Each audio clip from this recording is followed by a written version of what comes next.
오늘은 4월 첫날입니다. 벌써 4월이 되었습니다. 새롭게 시작하는 4월 달에도 감사가 가득한 시간이 되었으면 좋겠습니다. 오늘 새벽 말씀은 마가복음 13장 1절에서 13절까지 말씀입니다.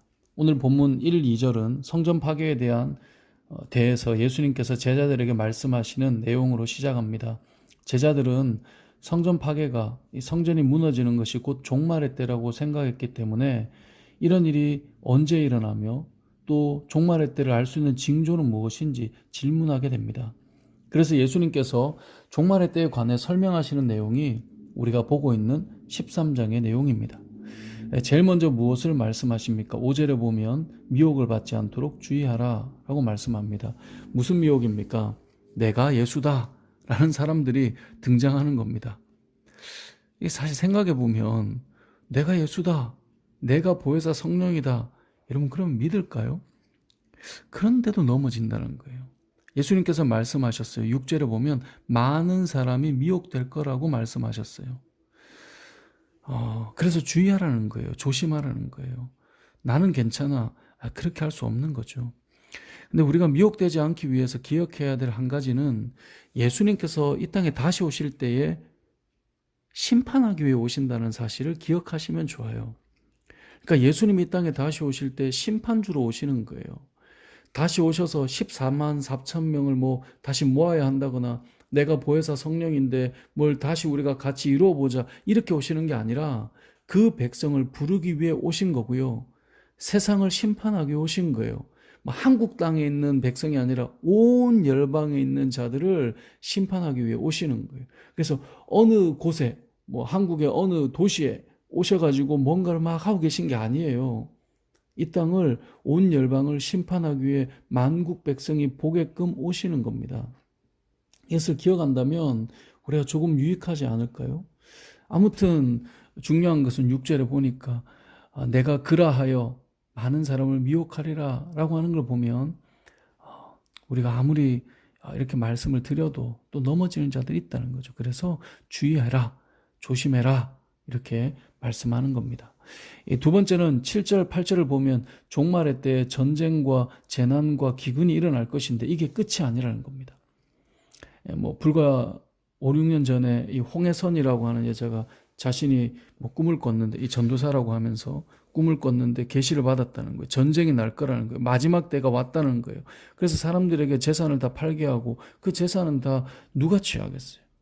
그걸 팔아서 미국, 태국, 필리핀 등으로 사람들이 떠나도록 권했거든요. 많은 사람들이 떠났어요. 한국교회를 돌아다니면서 아무튼 순회하며 그런 일들을 했어요. 그걸 또 받아서 사역하게 하는 목회자들도 사실 문제는 있지만 아무튼 재난이 올 거라는, 전쟁이 날 거고 이렇게 끝날 거라는 거예요. 위기가 온다라는 거예요. 근데 성경은 뭐라고 말했어요? 여러분 7절을 보면 난리와 난리의 소문을 들을 때에 두려워하지 말라, 이런 일이 있어야 하되 아직 끝은 아니니라. 왜 끝이 아니라고요? 8절도 보면요, 민족이 민족을, 나라가 나라를 대적하여 전쟁이 일어나요. 곳곳에 지진이 있어요. 기근이 있을 건데 이는 재난의 시작이니라. 끝이 아니라고요. 그게 끝나는 게 아니라고요. 여러분, 끝이 아니라 시작이고, 그렇기 때문에 우리가 기억해야 될 것은 이게 끝이 아니네. 그럼 끝은 언제예요? 10절을 보세요. 또 복음이 먼저 만국에 전파되어야 할 것이니라. 하나님의 복음이 온 땅에 전파되는 것이 먼저라는 거예요.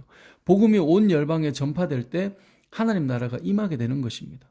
우리가 주의 복음을 전하고 살아가는 것, 그리고 온 세상에 나아가 복음을 전하는 것은 그곳에 있는 영혼을 살리는 것이며 동시에 우리가 그토록 기다리는 하나님의 나라가 임하는 것을 의미하는 것입니다. 우리는 종말의 때가 언제인가, 그때 어떤 일이 일어나는가, 그 현상이 궁금할 수 있지만 결국 마지막은 복음이 온 땅에 전파되는 그때라는 거예요. 그래서 마태복음 24장 14절에서는 좀 더 명확하게 표현해 주죠. 이 천국 복음이 모든 민족에게 증언되기 위하여 온 세상에 전파되리니 그제야 끝이 오리라. 이 천국 복음이요, 온 세상에 전파되리니 그때가 끝인 거예요. 그래서 사단은 뭘 하겠어요? 복음이 온 땅에 전해지는 것을 막는 겁니다. 어떤 방식으로요? 핍박하고 박해하면서. 그래서 9절을 보면 공에 넘겨주고 회당에서 매질을 하고 권력자들과 임금 앞에 세울 거라고 예수님께서 말씀하시는 거예요. 사단은 성도들을 핍박하고 방해할 거예요. 복음 전하는 것을. 그렇지만 그렇게 복음이 온 땅에 선포되고 세상에 끝이 오게 될 것인데 그것을 막으려고 하는 거라는 거죠. 그러니까 오늘 말씀을 잘 생각해 보면 종말의 때가 언제인지 어떤 현상이 나타날지를 알아내라는 것이기보다 그러한 상황 속에서도 그건 그냥 시작인 거예요. 하나님의 복음을 전해야 한다는 것을 말해주는 거예요. 왜요? 그제서야 끝이 올 것이기 때문에 그렇습니다. 그제서야 하나님의 나라가 임할 것이기 때문입니다. 그러니까 사단이 우리를 핍박하고 예수님의 이름으로 말미암아 성도들이 미움을 받는 겁니다. 그래서 13절에 이렇게 말씀하는 거예요. 오늘 본문 13절을 보면 또 너희가 내 이름으로 말미암아 모든 사람에게 미움을 받을 것이나 끝까지 견디는 자는 구원을 받으리라. 예수님의 이름으로 산다는 것, 예수님의 이름을 전한다는 것, 그것 때문에 사람들에게 미움을 받게 될 것인데 끝까지 견디며 복음으로 살라는 거예요.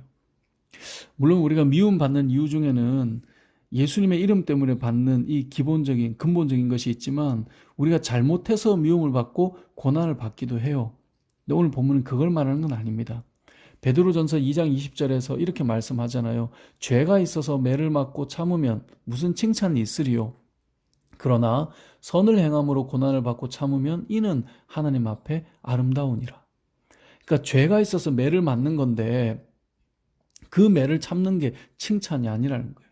가끔 죄를 지어서 감옥에 간 목사가 마치 신앙 때문에 고난을 받는 것처럼 자신을 포장하고 바울처럼 이 옥중서신을 쓰는 것처럼 그렇게 성도들에게 편지를 보내고 뭐 이런 이야기를 들을 때가 있잖아요. 그게 황당한 이야기죠. 그건 그냥 죄의 값을 치르는 거예요. 그건 어떤 영적으로 고난받는 게 아니고 칭찬받을 일이 아니라는 거예요. 우리가 선을 행하고 그리스도인답게 살아가면서도 받게 될 미움이 있다는 것을 기억해야 돼요. 그리고 이러한 미움과 고난 속에서도 우리는 무엇을 해야 된다고요? 하나님의 복음이 여러분을 통해 전해져야 된다고요. 종말에 대한 질문을 한 장의 그림으로 그려본다면 오늘 본문을 미혹하는 자들이 나오고요. 내가 예수다라는 자들이 막 나와요. 그리고 전쟁과 재난과 기근이 일어나요. 그런데 이러한 그림은 어떤 말세야 이렇게 끝나는구나를 말해주고 싶은 게 아니에요.